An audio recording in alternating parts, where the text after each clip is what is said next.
नामस्मरणामध्ये जर आम्ही रममाण झालो ना, तर आमचं वेगळं पण उरत नाही. अतिशय सोपं आहे, साधं आहे.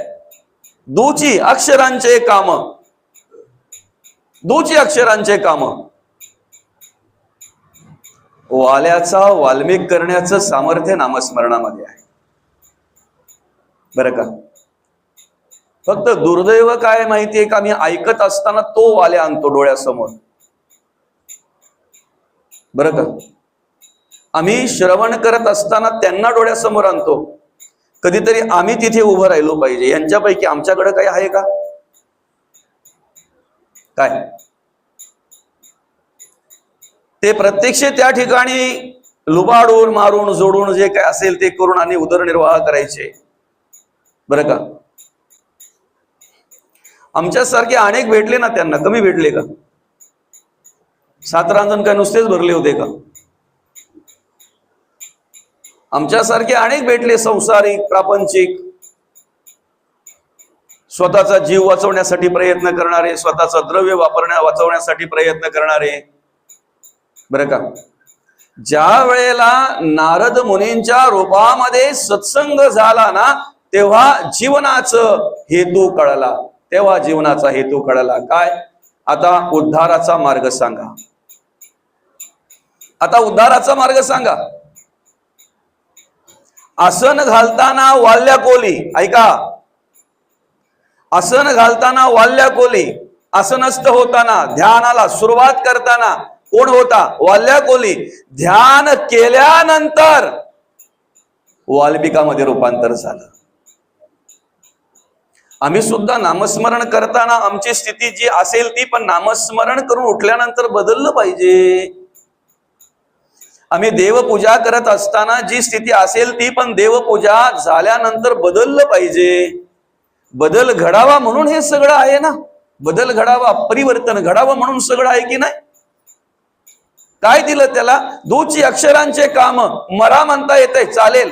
उपराटे नाम जपता वाचे, पर्वत फुटले पापाचे, दे ध्वज उभारले पुण्याचे, ब्रह्मांड उरुते. दासबोधामध्ये समर्थ त्या ठिकाणी त्या वाल्मिकाचं स्तवन करतायत.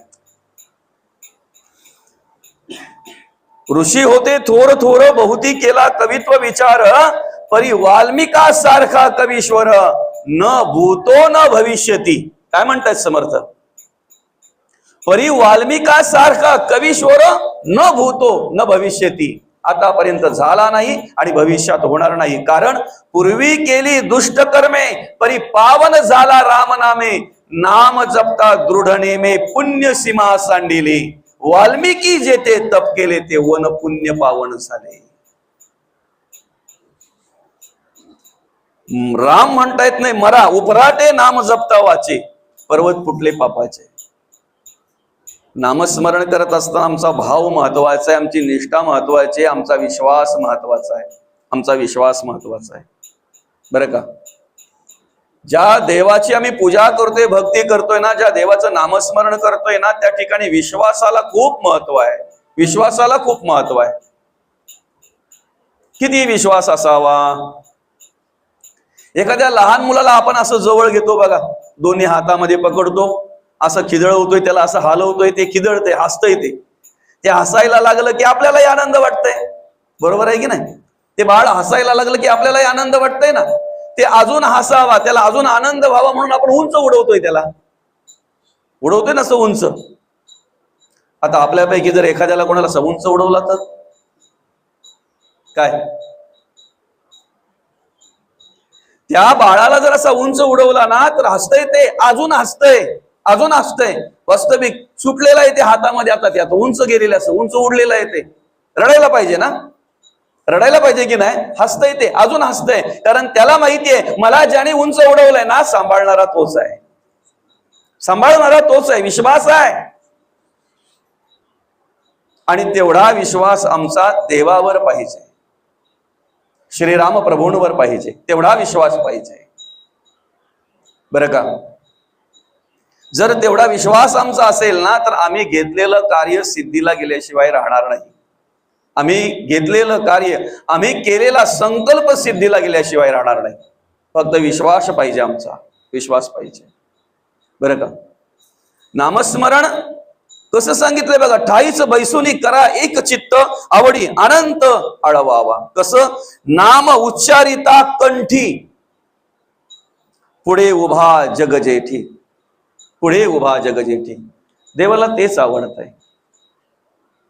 फक्त आम्ही त्या दृष्टीने देवाकडे बघितलं पाहिजे, बघितलं पाहिजे. नारद मुनींनी ज्या वेळेला भगवंताला विचारलं, देवा तुमचं दर्शन जर घ्यायचं असेल, तुम्हाला जर पाहायचं असेल तर कुठे शोधावं तुम्हाला, कुठे पाहावं तुम्हाला, तुमचं दर्शन कुठे होईल आम्हाला, बरं का? त्यावेळेला भगवंत म्हणतात, नाहम वसामी वैकुंठी ना योगी या हृदयरव मदभक्त यत्र गायन्ति तत्र तिष्ठतु मी नारदाः. समर्थ म्हणतात, नाही वैकुंठीचे ठाई, नाही योगी यांचे हृदयी, माझे भक्त गाती ठाई ठाई, तेथे मी तिष्ठतु नारदा. भाषांतर केलंय, भाष्य केलंय समर्थांनी त्या ठिकाणी दासबोधामध्ये, बरं का? नाही वैकुंठीचे ठाई, नाही योगी यांचे हृदयी, माझे भक्त गाती ठाई ठाई, तेथे मी तिष्ठतु नारदा. आज आम्ही या ठिकाणी या धर्म मंडपामध्ये, या मंदिरामध्ये देवाचं नामस्मरण करत असताना आम्ही नामस्मरण करतोय ना, स्वीकारणारा प्रत्यक्ष श्रीराम प्रभू या ठिकाणी आहेत. ही आत्मप्रचिती आम्हाला पाहिजे, ही श्रद्धा, ही निष्ठा, हा भाव आमचा पाहिजे. आम्ही जे देवाचं स्तवन करतोय ना, आम्ही जे देवाचं स्तवन करतोय ना, प्रत्यक्ष नामदेव कीर्तन करी पुढे देव नाचे पांडुरंग. प्रत्यक्ष तो परमात्मा, ते परब्रह्म तत्व या ठिकाणी प्रत्यक्ष हे नामस्मरण स्वीकारण्यासाठी, हे नामस्मरण श्रवण करण्यासाठी या ठिकाणी उभे आहेत. ही प्रचिती आम्हाला पाहिजे, हा आत्मसाक्षात्कार आम्हाला झाला पाहिजे. मग ते नामस्मरण करता करता न लगे सायास जावे वनांतरा, सुखे येतो घरा नारायण. मग ते नामस्मरण करता करता आमचं वेगळं पण उरत नाही, वेगळं पण उरत नाही. त्या स्वरूपाला आम्ही प्राप्त झालो ना, त्या रूपाला आम्ही प्राप्त झालो ना, की मग काही करा. गीतेच्या भाषेमध्ये त्याला स्थितप्रज्ञ म्हणतात, बरं का? दासबोधामध्ये समर्थांनी त्याला जीवनमुक्त नाव दिलेलं आहे.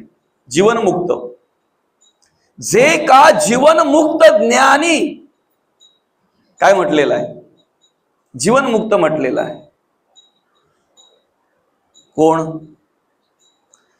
एकदा एखाद्या लाकडाचा संपर्क अग्नीशी आला, लाकूड नाही उरत तिथे, लाकूड राहत नाही. लाकूड राहतंय, बरं का?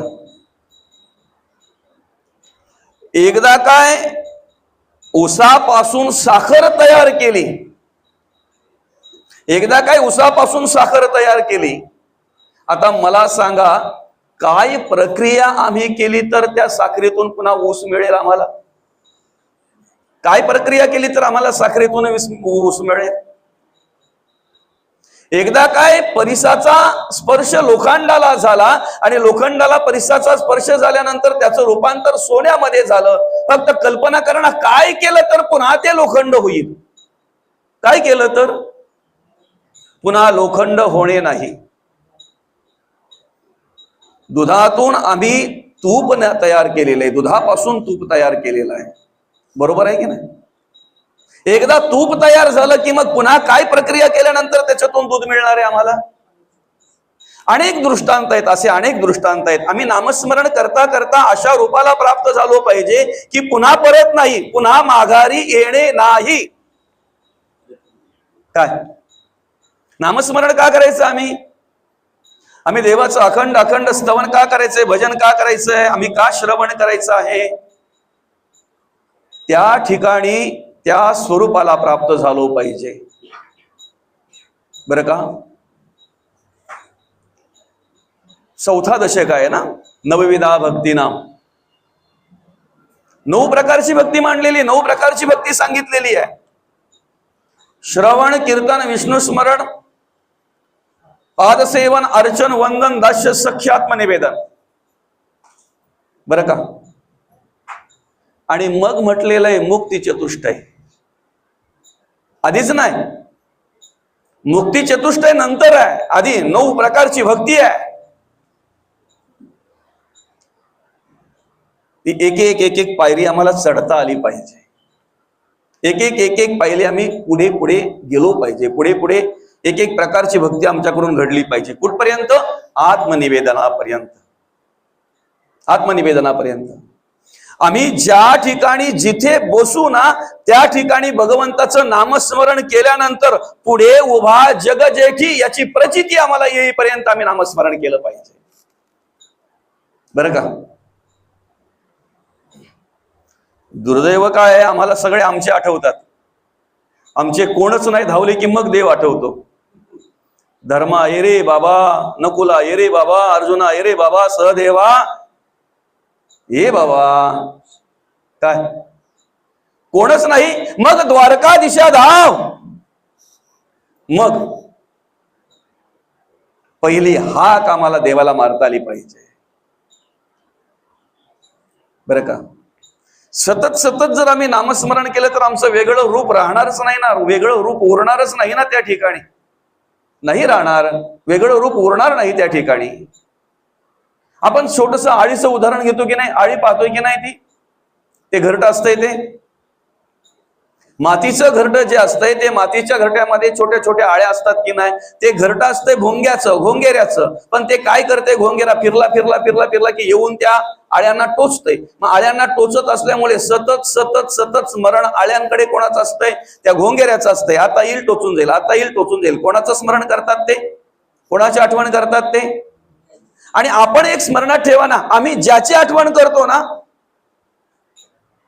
जे विचार आम्ही सतत सतत आठवतो ना, तीच कर्म आमच्याकडे पाहायला मिळतात. खरं आहे की खोटं आहे? जे आमच्या मनात सतत सतत असतंय ना, त्याचप्रमाणे आमची इंद्रिय कार्य करत असतात. त्याचप्रमाणे आमची इंद्रिय वळत असतात, घडत असतात, चालत असतात, बोलत असतात.